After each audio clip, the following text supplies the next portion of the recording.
Sixth grade Bobcats, Mr. Flater here. Welcome back to what I hope will be a great second to last week of your sixth grade school year. On this week's B.O.B lesson, I'm going to talk about two more interest types this week. The first will be conventional, and the second will be enterprising. Again, my goal for this is to start thinking about which grouping of jobs or careers seems most like it might be your cup of tea. Super important, 62,400 hours. On average, we work in a career. Super important we find something that we really enjoy and that we find interest in. So keep that in mind as we are rocking and rolling along this B.O.B lesson today. And then next week I will finish up with the last couple interest types that we haven't covered yet. So let's get rocking and rolling on this B.O.B lesson. Hope you guys make it a great week at the Helena Middle School. All right, as promised, this B.O.B lesson is going to be titled Conventional and Enterprising Interest Types. But first, let's be our best this week at HMS. Let's be B.O.B. Let's be safe, let's be responsible, let's be respectful, and let's be learners. All right, so we're coming back to this hexagon. A hexagon has 6 sides, and this hexagon, this 6-sided hexagon, is representing 6 different specific interest types. And just to review, when we're talking about interest types, we're talking about types of careers that are grouped together where they have a lot of things in common. We started with realistic last week, and this week I'm going to introduce conventional and enterprising. So we're going to move from the purple over to the gray into the light blue. Conventional interest types are people that prefer structured business situations involving data analysis, finance, planning, and organizational tasks. They value efficiency and order. Enterprising prefer business situations involving persuasion, selling, influencing people. They need to be enthusiastic, energetic, assertive, self-confident, self-assured type people. They're drawn to management, leadership, and marketing roles, and we're going to break these down a little bit more here coming up. All right, let's talk a little bit more about conventional career characteristics. When I think of conventional careers, I think about people that strive in organized, tidy, black and white specific type careers. If you're a person that keeps your locker and your bedroom at home neat and tidy, and you know where everything's at, and it's clean and it's organized, you may be a conventional career type. Conventional characteristic people are conscientious and conservative. They really strive doing careers that are logical and precise. If conventional could be any of our subjects in school, it would definitely be math. In math, if you think about it, there's one right answer and there's one wrong answer. If you move a decimal over, you're going to get the answer wrong. If you come up with an answer that is a couple hundredths of a point off, it's not right. Conventional careers are like math because they are very black and white. They're very specific.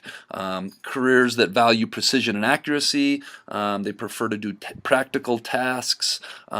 They strive in quantitative measurements. And quantitative measurements, again, is right or wrong, black or white, 100% precise, mathematically measuring something. People that are conventional interest types strive in highly structured environments. If you think about working in an office atmosphere, answering the phone, writing emails, things that need to be precise and information communicated effectively. They feel like following the rules is 100% essential. When we get to artistic, you'll see that artistic is the opposite of all these things. Artistic people like to draw outside the lines. They don't feel a need to be put inside a box. Conventional types are all about following the rules, organization, neat and tidy. I talked a little bit about preferring office settings. And if you look at this bar I have down here at the right, you can clearly see where if this was a chart, things would either be black or white. There's no middle ground. There's no gray. When we talk about artistic types and some of these other types, we talk about gray and we use that as a metaphor. Conventional types are 100% black or white and precise. So typical conventional careers might be an accountant, okay? If you're keeping track of large amounts of money and where money goes, you can't just guesstimate it and put it here or there. It needs to be 100% accurate. An archivist, excuse me, a librarian, dealing with economics, which is a study of supply and demand. Being an office secretary is a very good example of conventional career. Some military careers that starts to cross over into realistic that we just talked about, but a lot of military careers are conventional. That's why they have their own timing system that goes up to 2,400 hours, so it's not to be confused with 6:30 a.m., 6:30 p.m. Human resources, where you're organizing people in their jobs and their careers, kind of an administrative role. These are all conventional interest types. Mail carriers. You can't, if you're delivering mail, it doesn't do any good if you deliver it to the wrong house or the wrong office building. It has to be very specific, and you have to be highly organized with people's mail. Computer operators, same thing. Data entry. If you're putting data into a spreadsheet, you can't mess up and put 24.2 when it's really supposed to be 2.42. That'll throw everything off.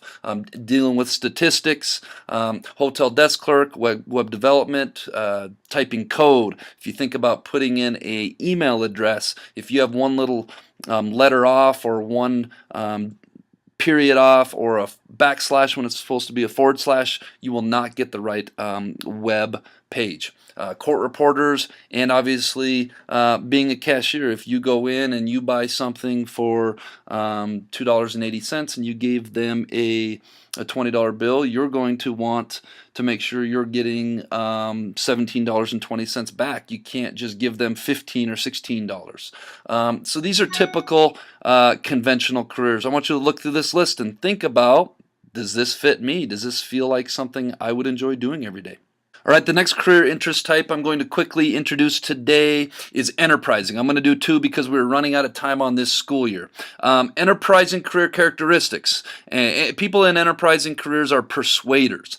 They're trying to persuade other people to buy or sell or do something. Characteristics are adventurous. People have to be ambitious. They have to go out and have that drive to accomplish things on their own. They're assertive. This might be your more stronger personality types. They're extroverted, means they love to socialize and deal and talk with people all day long. They're not shy. They're not to themselves. They have to have high levels of energy. They have to be very enthusiastic and confident. A lot of leadership positions are enterprising types. They have to be able to speak well in public. They prefer to take the reins and be in charge of projects and different things. They aren't afraid to take risks. They're not afraid to debate or to have disagreements with people or confrontations. They prefer and strive in competitive positions. A lot of people that like sports or a lot of people that really like competing end up being kind of enterprising career types. I know enterprising is my second Holland Code. My first is social, which I'll get to hopefully next week, and then enterprising, and then conventional. When you think of business, people in business and people in politics, a lot of times they are enterprising types of personalities. So let's take a look at some typical enterprising careers. You have marketing, trying to persuade somebody why they should buy your good or service. Sales, this is probably the most popular one, where you're out there trying to convince somebody to buy something from you.